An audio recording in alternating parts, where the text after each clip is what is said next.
ಇನ್ನು ವಾಲ್ಮೀಕಿ ಹಗರಣ ಪ್ರಕರಣ ರಾಜ್ಯಾದ್ಯಂತ ದೊಡ್ಡ ಸಂಚಲನವನ್ನು ಎಬ್ಬಿಸಿದೆ. ಇದನ್ನೇ ಅಸ್ತ್ರವಾಗಿಸಿಕೊಂಡಿರುವಂತಹ ಬಿಜೆಪಿ ಇವತ್ತು ದೊಡ್ಡ ಮಟ್ಟದ ಪ್ರತಿಭಟನೆಯನ್ನು ಕೂಡ ನಡೆಸಿದೆ.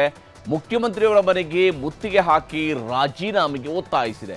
ಈ ಮಧ್ಯೆ ಪ್ರಕರಣವನ್ನು ಬಿಜೆಪಿಯ ಬುಡಕ್ಕೆ ತರುವುದಕ್ಕೆ ಕಾಂಗ್ರೆಸ್ ಮತ್ತೊಂದು ಪ್ಲಾನ್ ಅನ್ನು ರೂಪಿಸಿದೆ.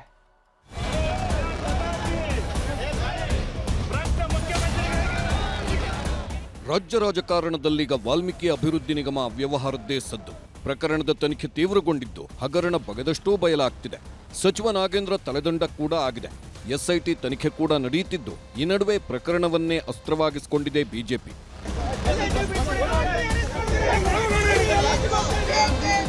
ಇಂದು ಸರ್ಕಾರದ ವಿರುದ್ಧ ಸಿಡಿದೆದ್ದ ಕೇಸರಿ ಪಡೆ ಸಿಎಂ ಸಿದ್ದರಾಮಯ್ಯ ಮನೆಗೆ ಮುತ್ತಿಗೆಗೆ ಯತ್ನಿಸಿದ್ರು.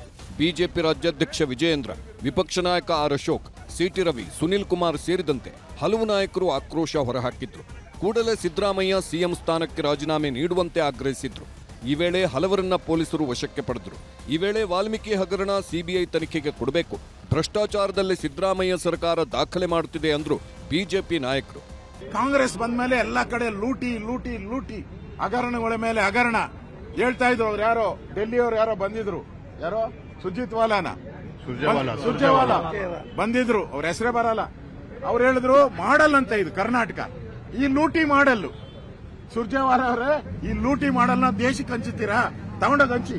ಇವರು ಅಧಿಕಾರಕ್ಕೆ ಬಂದ ಮೇಲೆ ಬೆಲೆ ಏರಿಕೆ ಮತ್ತು ಭ್ರಷ್ಟಾಚಾರವನ್ನು ಪ್ರತಿದಿನ ಮಾಡಿದ್ದಾರೆ. ಪ್ರತಿದಿನ ಬೆಲೆ ಏರಿಕೆ ಮತ್ತು ಭ್ರಷ್ಟಾಚಾರ ಮಾಡಿರೋದ್ರಿಂದ ಮಾನ್ಯ ಮುಖ್ಯಮಂತ್ರಿಗಳಿಗೆ ಅವರು ಗೃಹಕ್ಕೆ ಹೋಗಿ ಸನ್ಮಾನ ಮಾಡಿ, ನಿಮಗೆ ಓಟ್ ಕೊಟ್ಟಿದ್ದಕ್ಕೆ ಜನರಿಗೆ ಸಾರ್ಥಕ ಆಗಿದೆ, ನೀವು ಪ್ರತಿನಿತ್ಯ ಭ್ರಷ್ಟಾಚಾರ ಮಾಡಿ ಭ್ರಷ್ಟಾಚಾರದಲ್ಲಿ ದಾಖಲೆ ಮಾಡಿದಿರಿ, ಆ ಭ್ರಷ್ಟಾಚಾರದ ದಾಖಲೆ ಕಾರಣಕ್ಕೋಸ್ಕರನೇ ನಿಮಗೆ ಸನ್ಮಾನ ಮಾಡೋಣ ಅಂತ ನಿಮ್ಮ ಮನೆಗೆ ಬರ್ತಾ ಇದೀವಿ. ವಾಲ್ಮೀಕಿ ನಿಗಮದ ಅವ್ಯವಹಾರದ ಬಗ್ಗೆ ಎಸ್ಐಟಿ ತನಿಖೆ ನಡೆಯುತ್ತಿದೆ. ಅಶೋಕ್ ರಾಜೀನಾಮೆ ಕೇಳುತ್ತಾನೆ ಅಂತ ಕೊಟ್ಟು ಬಿಡೋದಕ್ಕಾಗುತ್ತಾ ಅಂತ ಸಿಎಂ ಸಿದ್ದರಾಮಯ್ಯ ಪ್ರಶ್ನೆ ಮಾಡಿದ್ದಾರೆ. ಪ್ರಕರಣದ ಬಗ್ಗೆ ಪ್ರತಿಕ್ರಿಯೆ ನೀಡಿದ ವಾಲ್ಮೀಕಿ ಬೋರ್ಡ್ ಅಧ್ಯಕ್ಷ ಬಸನಗೌಡ ದದ್ದಲ್, ಸಿಬಿಐನಲ್ಲಿ ಎಫ್ಐಆರ್ ಆಗಿದೆ, ಇಡಿ ಕೂಡ ತನಿಖೆ ಮಾಡುತ್ತಿದೆ, ತಪ್ಪಿತಸ್ಥರಿಗೆ ಶಿಕ್ಷೆ ಆಗುತ್ತೆ ಅಂದ್ರು. ಯಾಕೆ ನಂದೇನ್ ಪಾತ್ರ ಇದೆ ಅಲ್ಲಿ? ನನಗೇನ ಈಗ ನನ್ನ ಜವಾಬ್ದಾರಿ ನಾ ಮಾಡದೇ ಇದ್ರು ತಾನೆ ರಾಜೀನಾಮೆ ಕೊಡೋದು ಯಾಕೆ?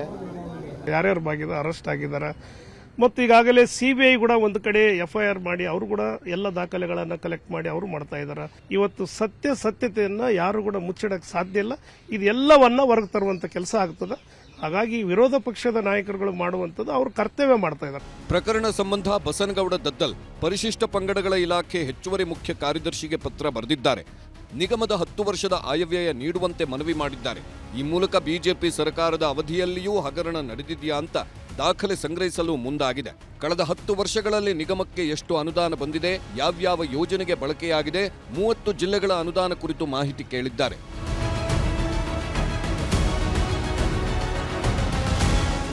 ಒಟ್ಟಾರೆ ವಾಲ್ಮೀಕಿ ಹಗರಣವನ್ನ ಬಿಜೆಪಿ ಅಸ್ತ್ರವಾಗಿಸಿಕೊಂಡು ಸರ್ಕಾರದ ವಿರುದ್ಧ ಮುಗಿಬೀಳುತ್ತಿದೆ.